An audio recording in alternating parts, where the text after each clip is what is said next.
Hi guys, అందరికీ నమస్కారం.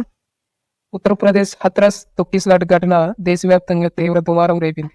అందరికీ తెలిసింది. ఈ ఘటన మర్చిపోయక ముందే తాజాగా ఇంకో ఘటన జరిగింది. ఒడిశాలోని పూరి జగన్నాథ్ రథయాత్ర ఈ దుర్ఘటన జరిగింది.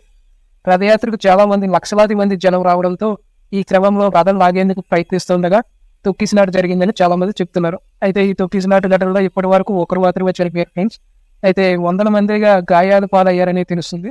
రథయాత్రలో భాగంగా రథాన్ని లాగుతుండగా తోపులాట అంటున్నారు. ఓ భక్తుడు ప్రాణాలు కూడా కోల్పోయాడు. ఈ ఘటనలో దాదాపు 300 మందికి పైగా గాయాలు పాలయ్యారు. అయితే వెంటనే అధికారులు, పోలీసులు స్పందించి ఘటన మరింత పెద్దది కాకుండా అందరినీ రక్షించడం జరిగింది. అయితే చికిత్స పొందుతున్నారు అందరూ. కేవలం 300 మంది గాయాలు పాలయ్యారంటే చాలా పెద్ద రథయాత్ర అనే చెప్పాలి. దీని గురించి మనం టీవీలో చూస్తున్నాం కాబట్టి. అయితే ఆదివారం మధ్యాహ్నం 3 గంటలకు పూరి రాజు గజపతి దివ్యాంగ్ సింగ్ దేవ్ రథాలపై బంగారు చీపురుతో రథాలు ముందుకు ఓడ్చడం పూర్తి చేశారు.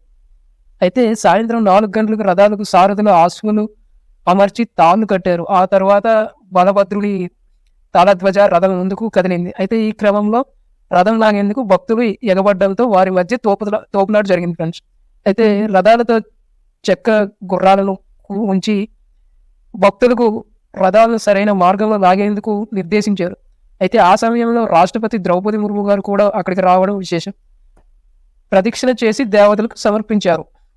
అయితే ప్రతి సంవత్సరం ఆషాఢ మాసంలో శుక్ల పర్వదినాన, ఇది ద్వితీయ తిథిన పూరి జగన్నాథ్ రథయాత్ర ప్రారంభమవుతుంది. అయితే ఈ క్రమంలో ఆదివారం ఉదయం ద్వితీయ తిథి 4:26 గంటలకు ప్రారంభమైన ఈ రథయాత్ర సుమారు 4:58 గంటలకు ముగియనుంది. అయితే ఆలయం తద్వారంలో జరిగే ఉత్సవాలన్నింటిలో కన్నా ఈ పూరి జగన్నాథ్ రథయాత్ర ఒక ప్రత్యేకమైనది. ఇక ఈ పూరి జగన్నాథ్ ఉత్సవాలకు దేశంలో అత్యంత క్రేజీ ఉంది. ఎందుకంటే చాలా ప్రాధాన్యత ఇస్తారు అక్కడ వాళ్ళు. అదేవిధంగా దేశవ్యాప్తంగా ప్రజలు అక్కడికి వస్తుంటారు. అయితే ప్రతి సంవత్సరం జూన్ నెల లేదా జూలైలో నిర్వహిస్తారు. ఈ రథయాత్ర శ్రీకృష్ణుడు, బలరాముడు, సుభద్ర విగ్రహాలను పూరి నగర వీధుల్లో ఊరేగింపుకు తీసుకువెళ్తారు. అయితే ఈ రథం దాదాపు 45 అడుగుల ఎత్తు, 35 చదరపు అడుగుల వెడల్పు కలిగి ఉంటుంది. అయితే రథానికి 7 అడుగుల వ్యాసం కలిగిన 16 చక్రాలు ఉంటాయి. దాదాపు 4,000 మంది భక్తులు రథాన్ని లాగుతూ ఉంటాయి. ఫ్రెండ్స్, మీరేమనుకుంటారో కామెంట్ చేయండి ఫ్రెండ్స్.